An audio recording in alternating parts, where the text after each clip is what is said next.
Guys, तो जैसा कि आपको पता है कि कल यानी कि 30 जून को आप सभी का रिजल्ट अनाउंस करने वाला था एनटीए, यानी आप सभी का स्कोर कार्ड आने वाला था। बट अभी तक तो आंसर की तक जारी नहीं करी है। पहले तो आपकी प्रोविजनल आंसर की आती है, फिर रिवाइज जाएगी और तब जाके आप सभी का फाइनल आती है आंसर की। उसके बाद आपका नॉर्मलाइज करके स्कोर कार्ड दिया जाता है। अब इसका मतलब ये है कि सीएस का जो फेज 1 है वो और खिंचने वाला है, विच सिंपली मीन्स कि हर दिन आपके न्यू रजिस्ट्रेशन और बढ़ने वाले हैं, विच ऑल्सो सिंपली मीन्स कि हर दिन आपका कंपटीशन बढ़ता ही बढ़ता जाएगा। ठीक है, मैं अगर आपको एक आइडिया दूं तो दिल्ली यूनिवर्सिटी ने कुछ दिनों पहले मतलब एक न्यूज आर्टिकल के थ्रू पता चला था कि 2 लाख तक आराम से रजिस्ट्रेशन आ चुके हैं दिल्ली यूनिवर्सिटी के पास सीएस फेज 1 में। ठीक है, और ये आंकड़ा मतलब मोस्ट प्रोबेबली 2.5 लाख से ऊपर जाने के चांसेस हैं, इतना एटलीस्ट मान के चलो। ठीक है, और सीट्स मान के चलो दिल्ली यूनिवर्सिटी ऑफर करता है अराउंड 1 लाख। ठीक है, तो उतना ज्यादा भी कंपटीशन नहीं है जितना नीट और जेई में होता है कि ओ माय गॉड इतने सारे एस्पिरेंट्स हैं बट सीट बहुत कम है, बहुत लिमिटेड है, तो बहुत ज्यादा बच्चे हैं, मतलब जो ऐसे ही छूट जाते हैं जिनका पूरा साल बर्बाद होता है। ऐसा नहीं है, दिल्ली यूनिवर्सिटी में सीट तो काफी ज्यादा है बट कंपटीशन भी है, तो ये चीज लेके चलना। ठीक है, पर अभी मैं आप सभी को आज की वीडियो में ये बताने वाली हूँ कि कैसे आप सभी को कंपटीशन कट होता है। देखो, ये तो सुन लिया हमने, इतना कंपटीशन है, ये है वो है, बट कंपटीशन कट होता है और हर एक बच्चे को दिल्ली यूनिवर्सिटी में बड़ी प्यारी सीट मिल जाएगी। बस आप सभी ने मेरे ये सारे स्टेप्स फॉलो करने हैं जो मैं बताऊंगी अपने चैनल पे। एक एक चीज पूरे काउंसलिंग प्रोसेस में आप सभी के साथ बनी रहूंगी। प्रेफरेंस लिस्ट मैंने बनाना एकदम शुरू कर दिया, आप लोग चेकआउट भी कर सकते हो। बहुत सारी चीजें हैं, आपको हर एक चीज का इंपॉर्टेंट इन्फॉर्मेशन अपडेट दूंगी, क्योंकि हर रोज कुछ ना कुछ ऐसी इंपॉर्टेंट अपडेट हो जाती है जो आप सभी ने बिल्कुल मिस आउट नहीं करनी है। इसलिए चैनल को सब्सक्राइब कर लो, अभी के अभी चैनल को सब्सक्राइब कर लो। आपको आपके डाउट का रिजॉल्व सब कुछ यहाँ पे मिलेगा। आप जिस भी कोर्स की प्रेफरेंसेस चाहते हो वो आपको मैं अपने चैनल पर प्रोवाइड करूंगी। All you have to do is kindly subscribe to my channel. ठीक है, छोटी छोटी चीजें यार, हम फर्स्ट सीयूईटी बैच के थे तो हमें पता है ये सारी चीजें कि कैसे इतना ज्यादा कंपटीशन में। बोलते रही हूँ कि 2.5 लाख बच्चे हैं जो मतलब रजिस्टर कर रहे हैं दिल्ली यूनिवर्सिटी में, ये है, बट ये धीरे धीरे कंपटीशन कट होता है हर एक स्टेप पे। तो अब मैं आपको एक एक करके चलती हूँ। ठीक है, सबसे पहली बात तो है कि आप सभी को पता है, जो मैं स्टार्टिंग से बोलते आ रही हूँ, कि दिल्ली यूनिवर्सिटी फॉर्म रिजेक्ट करता है। फॉर्म रिजेक्ट करता है तो कितने सारे फॉर्म रिजेक्ट करता है? सबसे ज्यादा है चांसेस सब्जेक्ट मैपिंग में बच्चों का रिजेक्ट होने के। ठीक है, ऑलमोस्ट मान लो 4 to 5% बच्चे तो सब्जेक्ट मैपिंग से ही बाहर हो जाते हैं। इतना कंपटीशन तो आपका क्लियर कट कैंसिल हो जाता है, क्योंकि उन्होंने वो सब्जेक्ट दे दिए जो उनके पास क्लास 12 में थे ही नहीं। और ये भी हो सकता है कि बच्चों ने केवल एक डोमेन दिया या लैंग्वेज ही नहीं दी। ठीक है, तो इन सभी की वजह से भी बच्चों का फॉर्म सीधा सीधा रिजेक्ट हो जाता है। और काफी सारे बच्चे यार मुझे कमेंट्स में आ रहे होते हैं कि यार मैंने तो केवल एक ही डोमेन दिया है, मैंने लैंग्वेज नहीं दिया। आप सभी के लिए बहुत ज्यादा अभी मैं सीधा सीधा बोलना चाहती हूँ कि प्लीज अपने स्टेट यूनिवर्सिटी या कहीं और डिफरेंट यूनिवर्सिटीज को बैकअप में रख लो।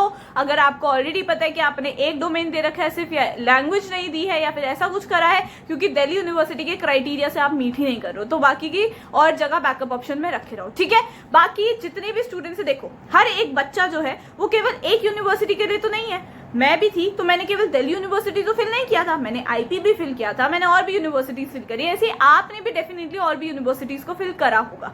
ऐसे हर एक बच्चा करता है। अगर उसको उसकी प्रेफरेंस की कोई और यूनिवर्सिटी मिल गई तो वो वहां जाएगा ना, यहाँ की जगह। अगर उसको अपने घर के पास कोई स्टेट यूनिवर्सिटी में बेस्ट कॉलेज मिल गया, वो वहां जाएगा, ना कि दिल्ली आएगा आराम से। तो ये सारी चीजें हैं जिसकी वजह से लाइक आधे ज्यादा बच्चे बीएचयू में चले जाएंगे, आधे ज्यादा बच्चे और यूनिवर्सिटीज में चले जाएंगे, तो आपका कॉम्पिटिशन उसके थ्रू तो सबसे ज्यादा कम होता है। तो घबराना नहीं है। एक बच्चा 10-10, 15-15 कोर्सेज फिल कर रहा होता है और एक बच्चा फिल करता है approximately 4 to 5 universities is well. तो जो कंपटीशन है वो सेग्रीगेट हो जाता है। तो ये मत समझ के चलना कि इतना ज्यादा कंपटीशन ही है, वो है, बहुत ज्यादा कंपटीशन कट होता भी है। ठीक है, दूसरे फिर आ जाते हैं फेज 2 में, विच इज प्रेफरेंस फिलिंग। ठीक है, अब बच्चे क्या करते हैं, उनके इतने ज्यादा मार्क्स आए हुए हैं, 750 मार्क्स आए हुए हैं, 780 मार्क्स आए हैं, बट उन्होंने कोई नीचे का कॉलेज जो है वो अपने फर्स्ट प्रेफरेंस में रख दिया। अब उनको तो वो बड़े प्यार से मिल जाएगा, क्योंकि भाई उसकी फर्स्ट प्रेफरेंस है, उसके तो उससे ज्यादा मार्क्स आए हैं। जो कट ऑफ है उस कॉलेज की वो है 400-500, उसके 750 आ रखे, तो उसने उसको फर्स्ट प्रेफरेंस में डाल दिया, तो उसके तो ऑफकोर्स आपकी जो कट ऑफ है उससे ज्यादा मार्क्स है, तो उसको वो कॉलेज मिल जाएगा। फिर ना वो बच्चा अपग्रेड कर सकता है, ना वो कुछ कर सकता है, या तो फिर उसे वही कॉलेज में जाना पड़ेगा या फिर उसको वहां से विड्रॉल लेना पड़ेगा। ठीक है, तो ये चीज होती है। तो प्लीज यहाँ से भी आपके ज्यादा कंपटीशन कट होता है, तो डरना नहीं है। ठीक है, नेक्स्ट आ जाता है जो मैं चिल्ला चिल्ला के थक गई हूँ, इज योर डॉक्यूमेंट वेरिफिकेशन। जी हाँ, डॉक्यूमेंट्स अगर आपकी गलत होते हैं तो दिल्ली यूनिवर्सिटी आपको सीधा सीधा रिजेक्ट कर देगा और आपका कंपटीशन वहां से बहुत ज्यादा कट होता है। ऑनेस्टली आप सभी को कॉलेज भी मिल जाता है, उसके बाद डॉक्यूमेंट वेरिफिकेशन के टाइम पे बच्चे जो रिजेक्ट हो रहे होते हैं, और इनफैक्ट पता है काफी सारे कॉलेजेस है ना क्वेरी रेस करते हैं, बोलते हैं 1 दिन का सारी टाइम है आपके पास या कुछ घंटों का टाइम है आपके पास, इतने में आपको अपने सही डॉक्यूमेंट्स जो है वो अपलोड करने पड़ेंगे, अदरवाइज आपकी जो सीट है वो हम कैंसिल कर देंगे। एंड देन फिर उसके बाद जो आपकी बची हुई सीट्स, वेकेंट सीट्स की लिस्ट आती है, उसमें फिर आपका वहां पे दिख जाता है कि इतने कॉलेजेस है, ठीक है। तो अगर आपने वो क्वेरी 1 दिन के विदिन या जो भी स्पेसिफिक टाइम कॉलेज ने दिया उसके विदिन रिजॉल्व नहीं करी तो आपकी सीट कैंसिल, बच्चे आधे से ज्यादा वहां रिजेक्ट हो जाते हैं, तो उधर से भी आपका जितना भी है कंपटीशन रिड्यूस होता है, ठीक है। हंड्रेड्स ऑफ स्टूडेंट्स है यार जो बाहर इस चीज से निकल जाते हैं, ठीक है, बट माइंड इट आपका कंपटीशन बढ़ता भी है। अब मैं बताती हूँ, आपका फर्स्ट कॉलेज मिल गया, मतलब फर्स्ट राउंड ऑफ एलोकेशन हो गया, उसके बाद मिड एंट्री खुलती है एक बार, और मिड एंट्री से क्या होता है कि बच्चे जिन्होंने फर्स्ट टाइम पे, मतलब अभी के टाइम पे CSAS पोर्टल में रजिस्टर नहीं किया था due to any XYZ reason, वो भूल गए या फिर उनके सर मतलब मे बी यार कुछ भी हो सकता है यार, कुछ भी रीजन हो सकता है, उनको मौका दिया जाता है।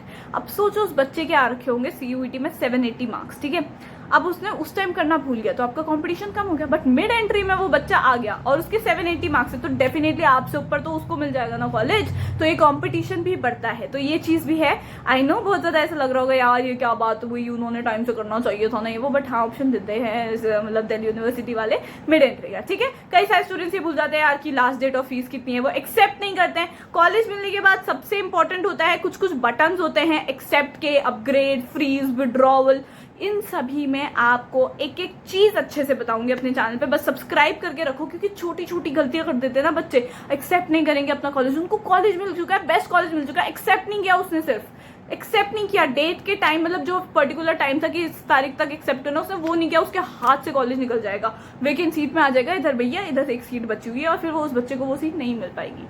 तो ये ज्यादा होता है कि वो सोचता है कि यार इसने एक्सेप्ट नहीं किया, दैट मीन्स इसको ये सीट ही नहीं चाहिए मे बी, और इसका मतलब ये है कि फिर वो उसको सीधा ही काउंसलिंग प्रोसेस से बाहर निकाल देते हैं। ऐसा भी नहीं कि उसको नेक्स्ट राउंड में जाने दें या कुछ करने दें, अगर उसने एक्सेप्ट नहीं किया तो ये सारी चीजें हैं जिसकी वजह से बच्चे बाहर हो जाते हैं, और ये मैं सब अपने चैनल पे रिमाइंड करवाती रहूंगी, लास्ट डेट क्या है क्या नहीं है, कैसे आपको कितने तारीख तक ये चीज करके रहनी है, कैसे करनी है, एक एक चीज प्रेफरेंस लिस्ट हो गया आपको, जब तक आपका ड्रीम कॉलेज नहीं मिल जाता मैं आपके साथ बनी रहूंगी। All you have to do subscribe to my channel, that's all I want. Also मैंने प्रेफरेंसेस डालना अपने चैनल पे शुरू कर दिया है, आप लोग जाके उसको चेकआउट कर सकते हो।